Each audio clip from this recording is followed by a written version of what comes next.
መዝሙር 13 ሃሌሉያ። ሰነፍ በልቡ እግዚአብሔር የለም ይላል። በስራቸው ረከሱ ጎሰቆሉም።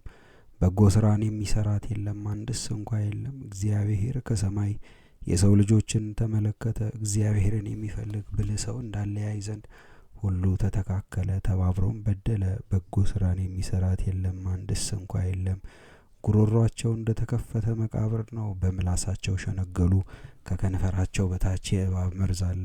አፋቸው መራራ ነው፣ መርገምም የተሞላ ነው። ደምን ለማፍሰስ እግራቸው ፈጣን ነው።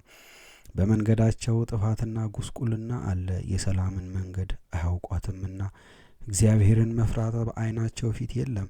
አመፅን የሚሰሩ ሁሉ አያውቁም። ወገኖቼን እንደሚበላ እህል ይውጧቸዋል። እግዚአብሔርን ግን አልጠሩትም። በዚያም ፈሩ፣ የማያስፈራውም አስፈራቸው። እግዚአብሔር በጻድቃን ትውልድ ዘንድ ነውና የድሃውንም ምክር አሳፈራቸው። እግዚአብሔር ተስፋቸው ነውና ከጽዮን ድህነትን ለእስራኤል ማን ይሰጣል? እግዚአብሔር የሕዝቡን ምርኮ በመለሰ ጊዜ ያዕቆብ ደስ ይለዋል፣ እስራኤልም ሐሴት ያደርጋል። ስብሐት ለአብ ወወልድ ወመንፈስ ቅዱስ አሐዱ አምላክ ለዓለሙ ለዓለም ዓለም አሜን።